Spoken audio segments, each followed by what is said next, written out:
And there's Colin. He's Richard. He's a good.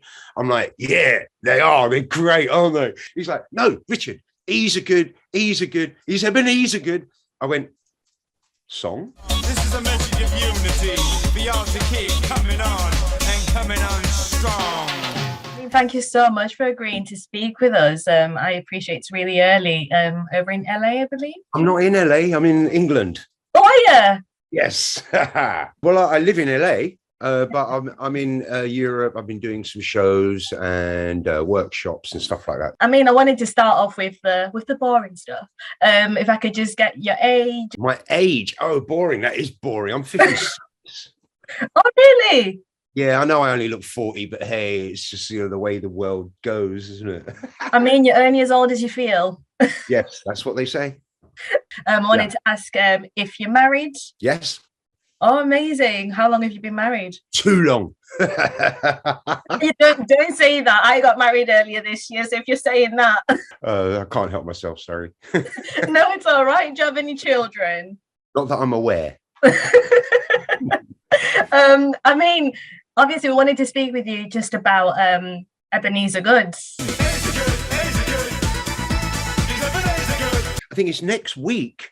It will be 30 years when it was released. I mean, how does that feel? It's gone quick. I've got to say, it's passed very quickly. I mean, I'm having fun with it because the Boss Drum album came out around this time, and Love, Sex, Intelligence came out and it got to number 6 in the pop charts. I've been making posts about that the last few weeks because it's all like, and 30 years ago today, we released Love, Sex, Intelligence. It's my deep acid mix. Love, sex, intelligence. We're coming on like a 7 cent. Kind of going back to before the song was released, what were you doing around then? DJing. I started to DJ in late 87 and organizing my own underground acid house events, and we started to try and push the acid house movement through into, like, the mainstream of clubbing, and it was a very new thing. So I'd been working up until that point. I'd been a DJ playing all around Europe for 3 or 4 years by that time. So I was already well involved in the underground house, acid and techno scene at that point. How did you meet the other band members then? Well, it was basically the manager of the Shaman moved down to London back in 1988 to get the band a record label deal and a publishing deal. And then when he came to London, he stumbled across this new phenomena called acid house, a rave in a warehouse in London Bridge. And it blew his mind. He got onto the boys and said, look, you're supposed to be a psychedelic band. You've got to check out this new thing in London called acid house. So the guys came down from London, went to a couple of raves, and that was it. They didn't go back to Glasgow. They squatted, changed their blueprint from psychedelic rock to with a little bit of electronics into a much more acid house kind of formula. And that was when I met the guys. When they moved down, they would come to the parties that we used to do at RIP at Clink Street in London Bridge through 88. That's amazing. And then obviously it kind of changed your life. Yeah, I mean, the manager got inspired by what we were doing at the RIP parties, and he did a couple of parties in Whitechapel himself, underground things, and asked me to DJ. Then when the band did the song for Move Any Mountain, they asked Paul Oakenfold to do the mix down on it. And they spoke to Paul and said, yeah, we're thinking about consolidating the song with a rapper. Do you know anyone? And they're like, well, if you're going to get a rapper on house music, it's what Paul said. The only person really is Mr.C. He's the proper house rapper. I mean, there were obviously a few others around at that time, but I was very well known for it. They got me involved and asked me if I'd get involved. I was already very much into shamanism. I've been on my own spiritual development since I was a teenager. And I'd read Carlos Castaneda's The Yakai Way of Knowledge and stuff like that. So when Charles said, oh, well, the name of the band is called The Shaman, the song is called Move Any Mountain, I'd already released a song about meditation and creative visualization and what you can do from visualizing something very spiritual from a young age. And I thought, you know what, this band sounds right up my street. They're very left center. They're shamanic. They're into psychedelics and psychedelia. They're into positive thinking and human evolution. This is right up my street. And was a little bit white sounding for me because I was brought up on soul, funk, reggae, disco, and general black music. And I thought it's a little bit white. But once I had my rap and we had some more beats and get it a bit more funky, this can work. And it did. And Move Any Mountain blew up and got to number 4 in the pop charts in 1991. Live mixing, live vocals, live scratching, Move Any Mountain. When we was recording the video for Move Any Mountain, I was asked to join the band as a full-time member instead of just being a guest and a remixer. Yo, Mr.C. Yeah, what's happening, Mr. Shaman? Well, everybody wants to know just who the Dickens is Ebeneezer Goode. I've read a lot around like how this song came about, but how do you kind of remember it all happening? Well, when we wrote Ebeneezer Goode in the studio, when we put the first lot of vocals down and recorded some of the parts, I turned around to Colin, I said, this is number 1. This is a number 1 hit. And he's like, you're mad. I'm like, so are you. And this is going to be a number 1. And he's like, okay, well, we'll see. But I knew straight away. It was once we'd got the, straight from the very first, naughty, naughty, very naughty. Naughty, naughty, very naughty. I mean, that pulls in your bank managers, your white collar workers who are all like a little bit stuck up, your city boys. They all, like, as soon as they hear naughty, naughty, they're all, ah! So I think right from the off, we captured an audience. And then, the nature of the song and the infectious melodies of the song, it was kind of a no-brainer. When it did blow up and get to number 1, it was even though I expected it to happen, it was a bit of a shock. He's a character from the murky world of London nightclubs, good by name but not by nature. Getting catapulted from being sort of known to being completely recognizable in every way was a bit of a stark wake up for me. Being I'm from Holloway in North London, and I'm a regular city kid, grew up around council estates. So to get that shift from being, working hard as a working class person, starting to DJ, really working to try and get myself to do well as a DJ and as a recording artist, to just go like, bang, like that after a couple of records. And I've done a couple of records before under different names and done a few remixes as Mr.C.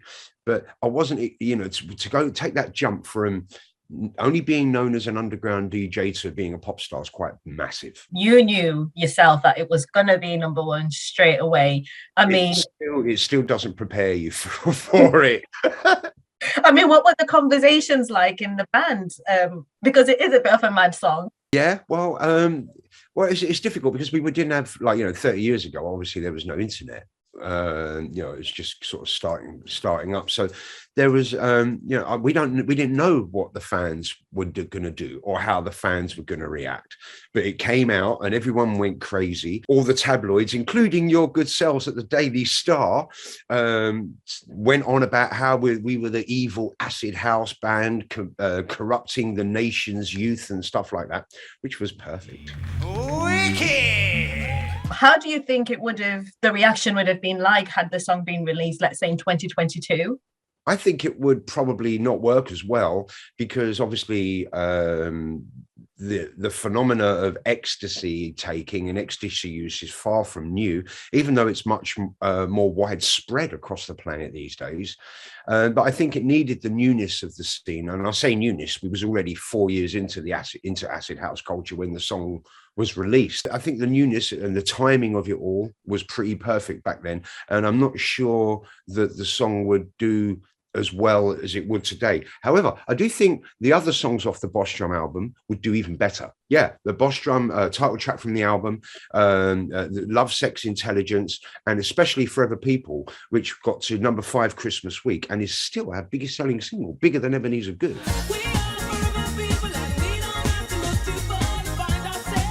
We were way ahead of our time, and I think the Shaman is more relevant today than it was 30 years ago. If you listen to all of our lyrics about oneness and the human consciousness evolving and day zero concept and the work we did with Terence McKenna, all of our songs were about human evolution and altered states and moving somewhere. And I think that's way more relevant today than it was 30 years ago. I think that's very true, to be honest. I will have a listen to the album. I don't believe I know of any other bands that have been an information band about human evolution entirely in the dance music scene before or since. Setting the trends. Yeah, I mean, I think when I started meditating when I was only 17 years old in 1983, and I started telling my friends about meditation and what meditation can achieve and how you can draw things to you, because we didn't have the words law of attraction back then, but you could draw things to you by thinking about them repetitively and positively, and the meditation would boost that. And all of my mates, like, you know, around the council flats are like, "You're mad. You're absolutely bonkers. Are you listening to yourself, Richard? What are you talking about?" Now everybody thinks like that. So I was very, very early with all this stuff, very early. And I don't know anyone of my age group that was into it. How did you kind of get into meditation then? My stepfather discovered it, came across it and started doing it for a little while. And well, he did it for, he still does it today, but he started meditating and I was curious and I said, "Well, what's that all about?" And he said, like, you know, like, basically you should check it out. He explained to me what meditation was and how it was about silencing and making your mind still, and that in that moment of stillness, or that moment of nothingness, you get to that point of nothingness and there's everything that ever existed. Blew my mind. And then he started to talk to me about how we can make things happen by constantly thinking about them, and it sort of introduced me to quantum physics a little, and I was like, well, you know what, this is really interesting. I was always very interested in learning as a teenager. I always wanted to know new things. So I got a book about the subconscious mind, and I got a book about the meditation, and I thought, well, I'm going to go for this. I'm going to try it and see what it does. And it changed my life. It got me out of trouble. It stopped me, hanging around the flats and doing like naughty things and with the other boys, you know. And I probably would have been in and out of jail all my life had I not discovered meditation at a young age. So, you know, for me, it was a result. I was able to escape that, you know, below the poverty line that we used to live in inner city London in the, you know, early 80s. It was pretty rough, and to be able to escape that through my own hard work on myself and on my own mind and on my own psychological work on myself was big. When all the controversy happened around the song, would you say like meditation really kind of helped you navigate your way through that? No, I think the meditation did help me navigate my way through being a pop star, but I think all of the controversy around the song was pure entertainment. There was nothing difficult to handle about that at all. It was hilarious. So you kind of reveled in it rather than just kind of like... Oh God, yes, it was brilliant. It was we couldn't have scripted it any better. The way the tabloids blew up, like saying how bad we all were and how all the ravers were all like, "This is amazing," and it was just I couldn't have written the script any better if I tried to. I mean, you don't see people smiling when they talk about themselves being spoken about badly in newspapers. I love that. Look, you know what? I was never one to take my own press seriously, and I've had all sorts of bad things said about me. Melody Maker, there's in an Inky magazine, like a newspaper for music, that back in the day, they slaughtered me on 15 weeks in a row, made cartoons about me being this annoying rapper and the whole show. They really hammered me. It was brilliant.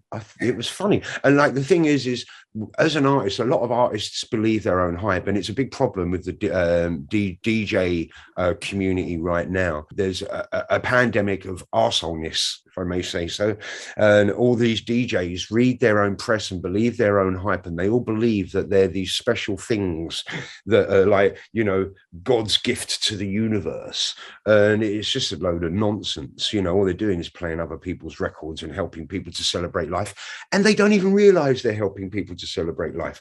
Now, these people, they read their own press and believe it and think they're gods, and it's just ridiculous.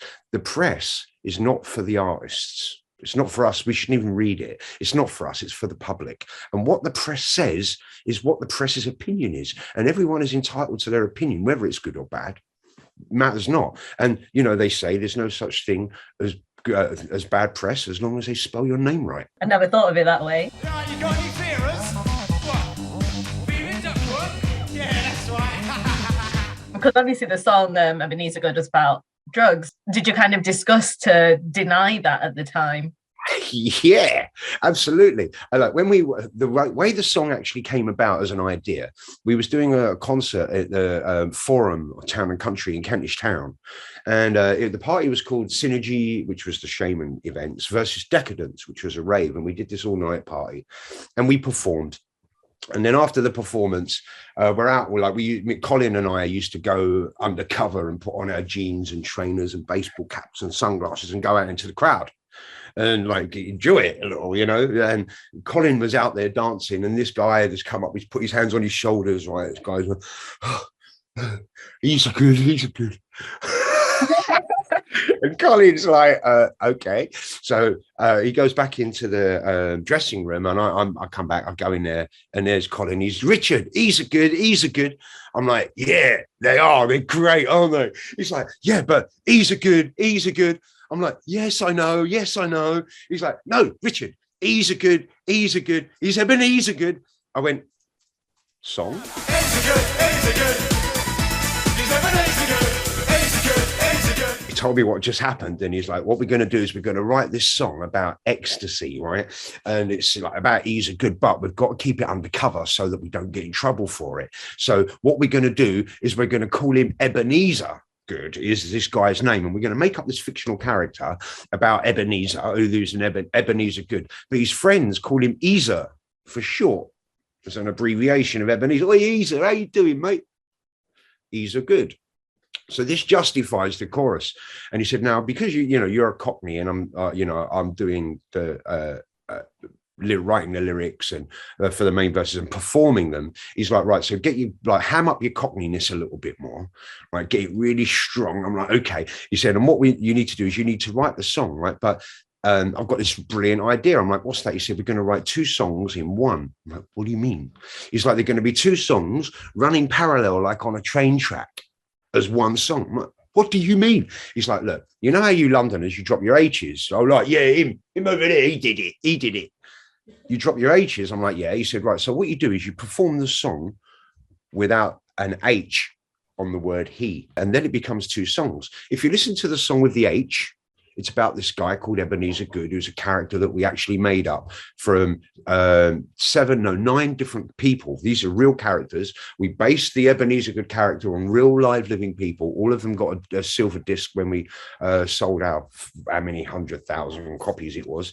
So one song was about this guy, this fictional character called Ebenezer Goode, who puts life and soul into the party. And that was spelled with an H. You take away the H, and it's a completely different song. It's about a drug called E. And it's not about this guy, he. It's about this drug, E, ecstasy. And it's every single line of the verses is about this designer drug. And people didn't get it. They only got the chorus. It was like, E's a good. And for years, nobody got it. And I'm like, how has nobody got this? It's that blatant. You know, if you listen to it, there's a guy in the place, got a bittersweet face instead of a bittersweet taste. And E goes by the name of Ebenezer Goode. So that already tells you that E is Ebenezer Goode. His friends call him Ezer for short, which justifies the chorus.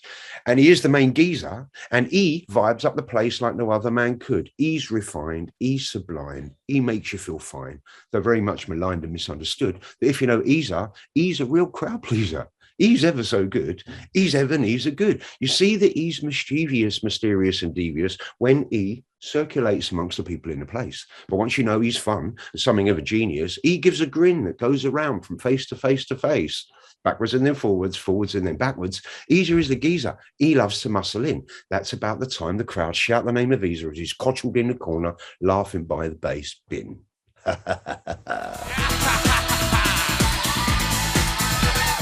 How did you get away with that? Exactly my point. How the hell we did? There was a tribunal. There's a popular myth that it got banned, and it didn't.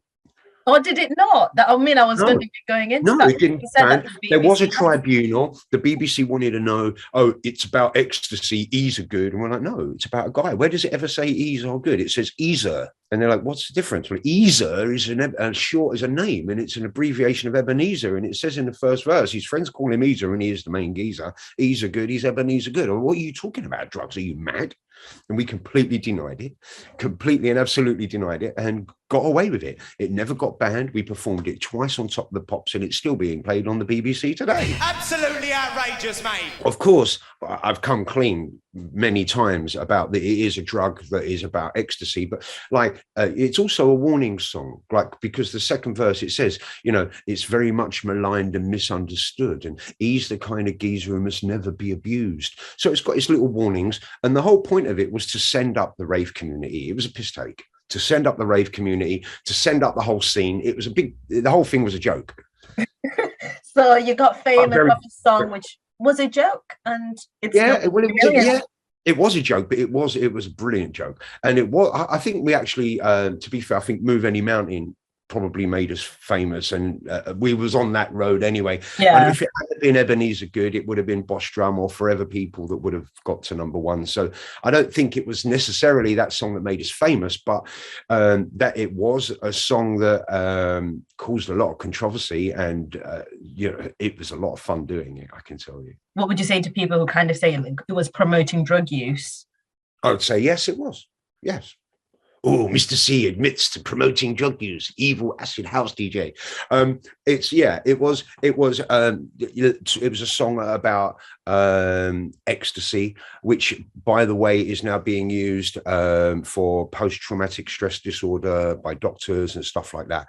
How ecstasy was ever made a hard drug, I don't know. It should be class C. It's a very soft drug, and it's something that's not like class A's like heroin and cocaine, which are evil drugs, and you know, obviously people shouldn't touch those. Ecstasy, on the other hand, I think can do a lot of people a lot of favors.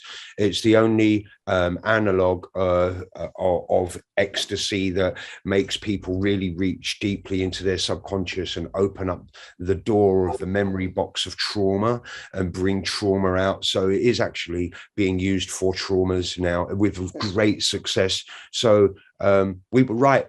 E's are good. With that being said, what does the song mean to you then? I love it. I mean, people are like, are you not embarrassed? I'm like, are you mad? Never has a song been so cleverly written that there's two songs in one, like running down this parallel track. One song about a drug and one song about a character who goes out partying.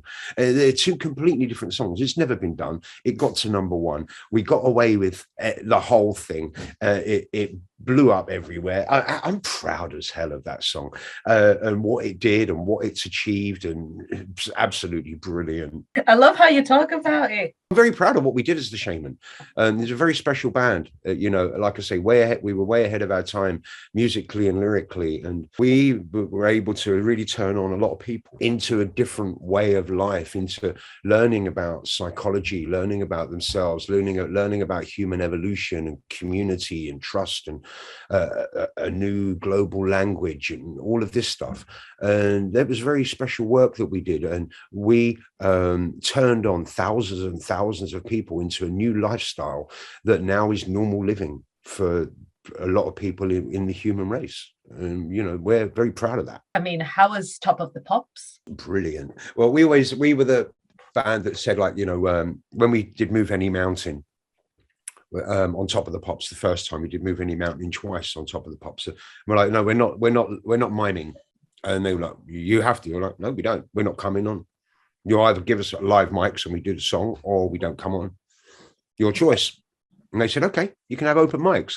So we used open mics on all of our performances on TV everywhere. We never mimed anywhere. We're just like, no, we're not doing it. When we was doing the first Top of the Pops for Ebenezer Goode, I was on the stage and I was on the mic doing the run-throughs, and I'm saying, E's are good, E's are good. And everyone's getting pissed off.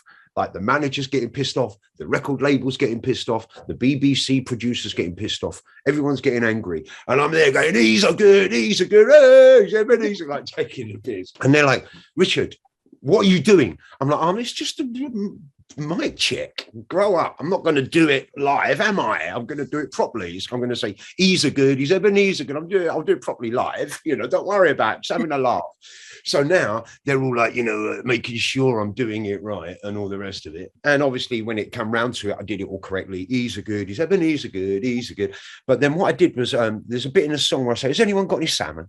Has anyone got any Veras? Cheers, sorted, lovely. And I said, instead of saying, has anyone got any salmon? I said, has anyone got any underlay? Anyone got any underlay? So now after the performance, they're like, what's underlay? I'm like, it's black rubber. It goes underneath your carpet when you put a new carpet down on your floor. It's underlay. And they're like, no, it's another drug reference. Yeah, another drug. I'm like, huh? Drug reference? What is it? And the manager is like, oh, it's speed. I'm like, how'd you work that one out? He's like, Speedy Gonzalez. Underlay, underlay, underlay. Good try, but no, it's just rubber. It goes underneath your carpet. They let it slide anyway, which was great. And then we hit #1 on the Sunday. And then on the Wednesday, the day before the next Top of the Pops, I'm on Radio 1, middle of the afternoon with Mark Goodyear. And he's asking me questions and stuff like that. And he's like saying to me, he says to me, so tell me, Mr. C, are there any drug references in Ebenezer Goode? And he said, well, actually, I said, oh, there is one, yeah. And I'll apologize live to the nation right here on BBC Radio 1 about the drug reference in Ebenezer Goode. And he said, well, what is it? I said, you know where I say, has anyone got any salmon? He's like, yeah. I said, well, salmon and trout is Cockney slang for a snout, which is also a slang word for a cigarette. Yeah. And I really shouldn't be promoting the government drug when hundreds of thousands of people are dying of lung cancer and emphysema and heart disease every year. And I really apologize for that. So he's like, oh, okay. So, is that why on Top of the Pops you didn't say, has anyone got any salmon? I said, that's correct. Well done. He said, oh, well, you said, has anyone got any underlay? I'm like, yeah. He said, what's that? I said, it's a rug reference. Anyone got any underlay? Sorted. I think it was my finest ever moment. Read somewhere that you were on ecstasy on one of the Top of the Pops performances. I think most of them, to be fair. I'm trying to think of one that we wasn't. Not sure. That could be homework, I guess. Yeah. I'll go and look at all the Top of the Pops performances and look at my shiny eyes on all of them. It's like, which one wasn't I taking ecstasy on, you know? Gives you something to do between your tour properly. Yeah. You know, it's capturing that energy and that vibe, you know. Exactly. Yeah, and you know, I think it's a normal thing around that time for a lot of dance music bands, maybe not on Top of the Pops, but to enhance their performances with things like ecstasy and LSD. So when all the hype died down, and obviously the band did split, and what was that like? Well, it was over a period of time because the record label wanted us to churn out another Boss Drum album. Obviously because it was such a huge success, you know, double platinum album. The Shaman has always evolved album after album. It was always a big step, a big change. And obviously, like, we wanted to make a big change as well, still have some good pop songs, but we also wanted to do something a little bit more adult, contemporary, something a bit more chilled, a bit more ambient, a bit more psychedelic, a bit more, you know, generally a bit more trippiness. And the label didn't want that. And it caused friction between us and the label that sadly ended with us leaving the label. Friction that was built up more with Colin than myself. But it ended up we split up from the label and then did one final album in 1998 on Moksha, which is our manager's label. It's a very small album, didn't sell very many at all, but it's actually a brilliant album called UV, which is for the Ultimate Voyage. This is the last album, and that was in 1998, and we was ready to stop at that point. It was perfect. It all kind of ended right at the right time. It kind of did. I mean, like, if we had have done another Boss Drum album after that, instead of doing something more experimental, we would have gone on to be huge. Like, we would have been doing it for years and years. We were like, who knows how big it could have gone. But it's and you know, a bit of me is disappointed that we didn't, in a way, because we could have gone on to really make a lot of difference in the world and, you know, to educate a lot of people and turn on a lot of people to alternative lifestyles like they are now. So that was a little bit disappointing, but also now I'm an underground DJ. I play underground house music, acid house, techno. I opened up a club called The End in London at the end of 1995 with Leo Paskin, and it was arguably the best nightclub in the world. 1,500 people across 3 rooms and like amazing sound, the best that there is. And I was already running my Plink Plonk label when the Shaman was on, and then when The End opened, I started End Recordings. So I was recording, doing all these various different projects and DJing very, very underground. So it's like Mr.C was a bit of a schizophrenic. One side of Mr.C was like a pop star, this persona, and the other side was an extremely underground, cutting edge DJ. And it was a bit of a juxtaposition. So it was all right for me for the pop star side to drop, and then I could just be me, the underground side. So that was good. I think it all happened as it should have. You know, the universe unfolds in mysterious ways and you have to go with it. One of the best club nights ever on the planet, all time. So that's got to be fun, right? So what's your life like now then? Hectic. It's hectic. Foolishly, I've taken on doing a new festival in a time right after a pandemic when people are still not sure about going out, where people haven't been on holiday for 3 years and are all going away and not wanting to go out in case they get sick and can't go on vacation anymore. You know, and here we are with hyperinflation going nuts on every single level. And here I am foolishly putting on a music festival. I did it last year for the first time like an idiot. It was like, oh, what am I doing? And here I am like an idiot doing it again. I must be mad. It's called Summer Love Festival. And it's a very, very, very special boutique festival. There's 5 stages. The stage 1 is old school house, garage, techno, acid, circa 86 to 92, but it's going to be the underground side of that. We've got a modern, my Super Freak is my record label and my events brand, spelled FREQ. That's my record label, my brand, where I release my music. And there's a Super Freak stage, and that's upfront, cutting edge, deep tech, techno, acid kind of vibes. Then I've got Graffiti Kings Radio, hosting the second of the smaller dance tents. They're for like 500 people each. And that's going to be all forms of house music. We've got a woodland stage with roots reggae, soul, funk. And then we've got a VIP area with all forms of underground dance music, from disco to electro to breaks to house to whatever, anything goes. So it's an underground music festival based on house music and its roots. And it's very exciting, Summer Love Festival. So I'm doing that this year. And yeah, the lineup is lots of original legends and new up and coming acts as well. So I'm going to be performing myself and doing a live PA. We've got the legendary Robert Owens from Chicago. We've got the legendary Graham Park, who was a resident at the Hacienda. We have Terry Farley from Faith Magazine and Junior Boyzone. We've got the two of the original godfathers of house music, Evil Eddie Richards, who did remix lots of Shaman tracks, including Ebenezer Goode. We've got Jazzy M, who used to own a record shop called Ozone and did a radio show called The Jacking Zone as far back as 1986. We've got Saytek Live, who's one of the best techno live acts that's going on. We've got Trevor Fung, original Heaven resident. So these are all like the old school names that are playing. And then we've got lots of newcomers as well that we're providing a platform for, and it's all completely underground. And it's, you know, for specialists, people that are into specialist dance music and quality lifestyles, and a crowd that's been built up over 35 years of putting on quality, beautiful music. It's so difficult putting on events these days. Like, you know, everyone's broke. You know, like it's a struggle to get any events over the line. And boutique festivals have been closing down this year because of lack of ticket sales. And it's a real struggle. I'm hoping we'll get over the line, but we may not. And it's a shame, because what we're putting on is something very special and very boutique and very unique, and unlike any other festival in the world, in that its underground nature, supporting the OGs and the new talent, pushing new talent through with something that's not commercial in any way, shape or form, and is built on love and art.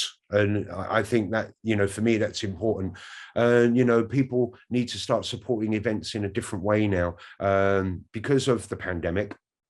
And lots of people buying tickets and not getting their refunds and stuff like that. People not knowing how well they're going to be when an event comes around. Ticket buying has changed. Now, 50% of all tickets sold for an event are in the last 4 weeks before the run up to the event. Which is madness. And that's all events right across the board. And that is make or break for a lot of events. If you are only sold 40 to 30% of your ticket allocation, it might mean that you've got to cancel your event, even though it could have possibly have sold the 60 or 70% that you needed to break even. You don't know that when you're on 35, 40%. And that's causing a lot of things to close down. I'm hoping that's not going to happen to us. But, you know, I'm just being honest. And you'll never hear a festival promoter being as honest as I am about how difficult it is and how the environment has changed. Like, people are not buying tickets until like right up before the event. And that is the make or break with a lot of festivals and events going under, which is sadly happening on a weekly basis right now. Within that, like, are any of the Shaman members going to be passing by? They're going to be coming through? No, Colin, I don't see much of Colin anymore. I don't see any of them anymore. Victoria Wilson-James is a dear friend, but we haven't spoken since before the pandemic. Gavin Knight, the drummer, I'm not even sure what he's doing with himself. Bob Breeks, one of the synth players, I've no idea where he is in the world. Richard Sharp, who was one of the synth players before Bob Breeks, you know, I still see him active on socials and whatever from time to time. But it's, I think I'm the only one who's still fully active, doing, you know, putting on events, DJing, making music, running a record label. I've got my own productions. I'm prolific. I'm putting out a lot of music, but it's very underground, acid house, deep tech kind of based. Probably no chance of a reunion then. No, not until hell freezes over. It's never going to happen. We fell out with the label, and after that, it was like Colin just doesn't want the label to benefit from us in any way. So if we reformed and went out and done a load of live shows, and we've had tons of offers, big money, turned them down, because like Colin doesn't want to do it. He's like, no way, I'm not doing it. I'm not doing anything that's going to help the record label in any way. So, you know, that's it. It's dug his feet in. And it's a shame, because I do think the band are more relevant now than we were back then. And also, I mean, like we said right at the beginning of the interview, you asked me my age. I'm 56. I'm not 26 anymore. There's a big difference, you know, and this is, you know, performing live we're no Rolling Stones. House music is a young man's or young woman's game, you know. It's for young people to go and DJ. And, you know, yeah, there's lots of DJs in their 50s and early 60s and stuff like that. But I think as a band, it's probably, we're too old for all that kind of thing, even though we don't look it. We go banging to the beat of the drum. Come on. What's life in LA like? Life in LA is good. You know, when I'm home, I spend most of my time working. I'm a bit of a workaholic, so working on my events, Super Freak, that I do in LA and around America, New York. I do Super Freak in London. So I've been working on events. We've just celebrated 20 years as a brand, which is fantastic. And releasing music as well. I'm just about to send out the promo for the next Super Freak release, which is by my dear friend Sam Money, who's a DJ up in Scotland. And I've got Mr.C remix on that package, which I'm excited about. I'm working on a new Mr.C EP as well, which I'll have done probably, well, not until after the summer, because I'm traveling a lot. And yeah, releasing music regularly on the label and doing the events and doing the Summer Love Festival, which is really taking up a lot of my time right now. So what do you do to relax? Meditation.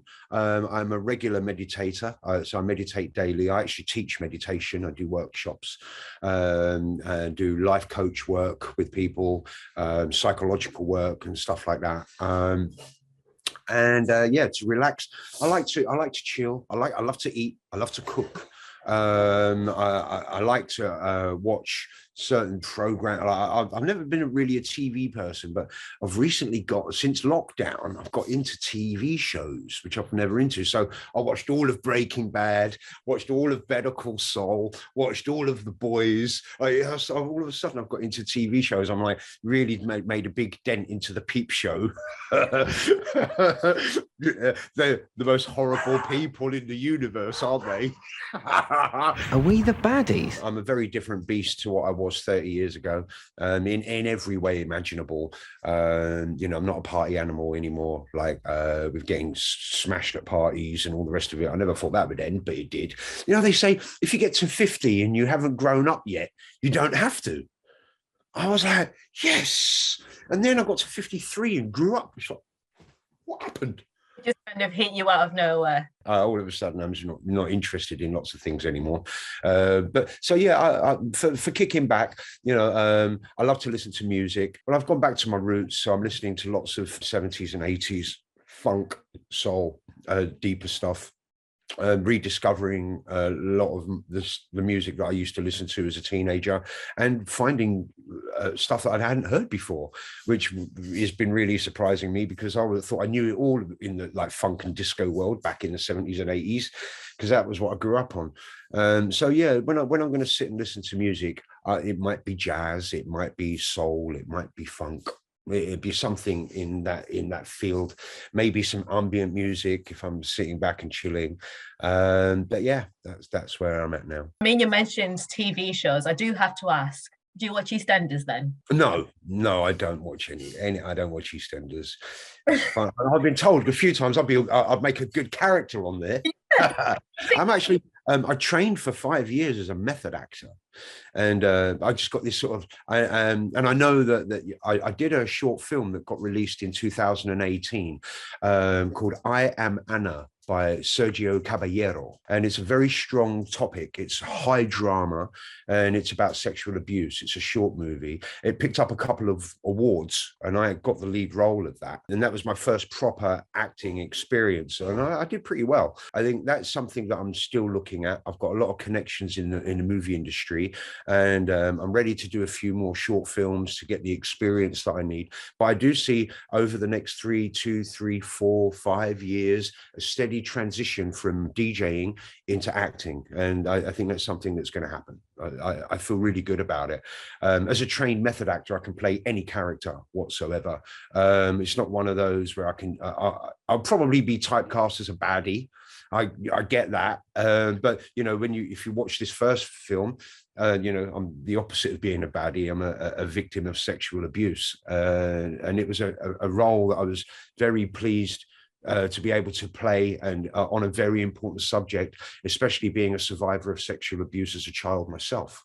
So I was able to bring my own experience into the character in some ways, which helped me get the authenticity of the character, which was brilliant. I'll take care of everything. You won't be seen as a baddie if you go in EastEnders. You can be just pulling pints. Yeah, well, that depends what I'm doing. If I'm working behind the bar, and it wouldn't be the first time I pulled pints. What did you used to work in the bar? Yeah, when I was 19, I worked in the City of London, right opposite the Stock Exchange, in a bar there. It was called the Throgmorton, and I worked in there for a few months, pulling pints. Fun. Yeah, well, I don't know, loads of obnoxious traders who treat everyone like shit. It wasn't really my idea of fun, to be honest. I only lasted a few months, went back to my normal job, which was motorcycle courier. I'd go from, I was also did roofing, putting slates and tiles on roofs. So I'd go between roofing for 4 or 5 months, and then motorcycle courier for 3 or 4 months. And then this one period I did bar work. Didn't like that, not again. I haven't worked in hospitality, but yeah, doesn't seem very fun. No, not there. I mean, if I was pulling pints at a club at 19, I might have had a lot more fun. Yeah, shots. Yeah. Throgmorton, no. I mean, you live in LA now. Do you have any famous friends? No. I've met a few famous people, like, just out when I've been out and about. But no, it's not really my thing. I've never really been that sort of a guy. Like back in the early 90s, I wasn't going to China Whites and all those stupid like clubs where all the famous people go. I was too busy enjoying myself with my mates, going to warehouse parties and being normal. I've always been a very normal, down to earth person, and that, you know, that whole glitterati lifestyle was not for me. Not really interested, you know. I just find them all a little bit, I don't know, fake. It's just not me. I'm a street kid from North London. Would you still kind of consider yourself as that then? Just yeah, I haven't really changed much. I've still got all the same mates. We're all in a WhatsApp group ripping the piss out of each other about football teams and stuff like that. You know, so I've still got the same mates that I grew up with. I'm still close to my family in Holloway, in Highbury, and you know, I don't see myself really changing that much, no matter what happens. People say, oh, if you make it as an A-list Hollywood actor, do you think you'll change? Oh, well, I didn't change as an A-list pop star. It didn't happen. I don't see it really happening. I'm very approachable and very down to earth, and you know, I don't. The whole airs and graces thing is not for me. My last kind of question is, what are your kind of views and takes on ecstasy now? I think it's a bit boring now. You know, you can only take so many ecstasy pills, and it's like it's the same thing. It's not like psychedelics where you have different experiences each time that you do it. I think ecstasy, I'm glad it's being used to help people with traumas, with PTSD. I think it's fantastic that how far the drug has come medicinally. But myself, I'm certainly not boshing pills every Friday and Saturday night like I was 5 years ago anymore. I grew up.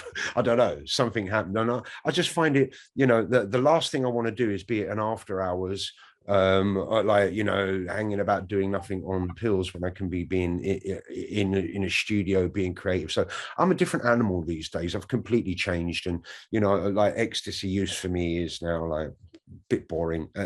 Maybe if a special occasion happens, I might indulge, but it's not for me anymore. I'm well past that. Was it one of the things that kind of changed once you hit the 52 mark? I don't think it was an age thing. I think it's just, you know, I just decided that I didn't want to, you know, be high every week anymore.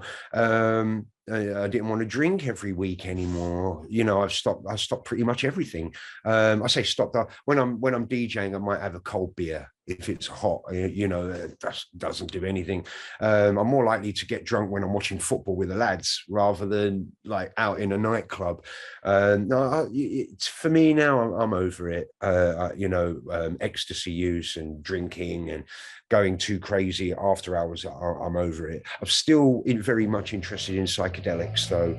I'm very interested in mushroom therapy. In America, in California, where I live, they're now using mushrooms for mental disorders, traumas, and stuff like that, psychological use.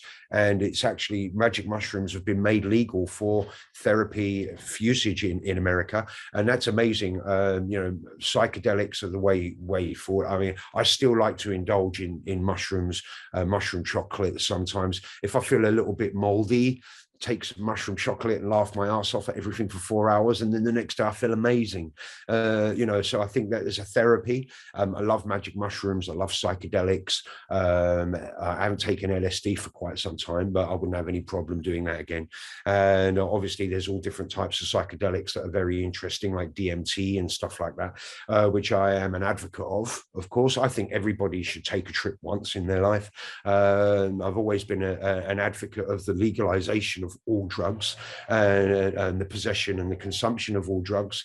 And I honestly believe what one human adult does with their own body, so long as they're not committing suicide, is their business. And I think that should be the way it is. And if you look at countries like Portugal, where they've actually decriminalized all use of drug and possession of all drugs, the crime has just gone down to the floor and stuff like that. So I'm an advocate of the total legalization of the possession possession and the consumption of all drugs, including the bad ones. Because if we legalize them and then provide information and services to help people fight their addictions, fight their heroin and their opiate addictions, fight their cocaine and their crack addictions and their speed and their crystal meth addictions, we really need to help these people. And until we supply and provide the services and the facilities to help these people, we're not going to get rid of the problem of addiction, which is a massive, massive problem.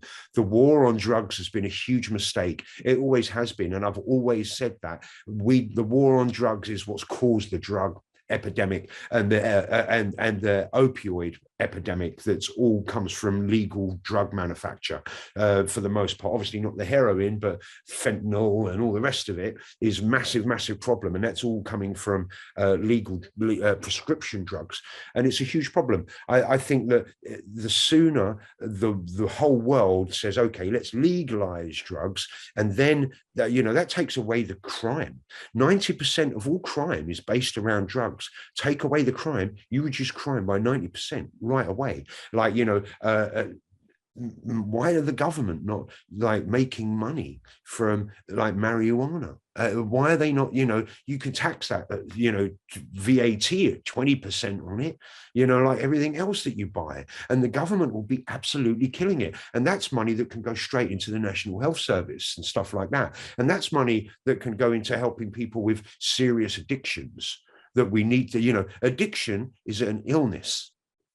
And that's what people are not really discussing properly. Addiction is I've only ever been addicted to nicotine. Yeah, I've tried everything that you can imagine. I've taken ecstasy extensively and psychedelics extensively. I've never been addicted to any of them. I've never been into the addictive drugs like cocaine, opiates, etc. But people that have an illness, and it's the same with alcohol addiction. If you're an alcoholic, it's because you're sick. You have an illness. You have an intolerance to alcohol. It's a physical problem. And people are scorn alcoholics as if they're a reprobate of society. And the same with drug addicts. People look at them like they're reprobates of society, but they're not.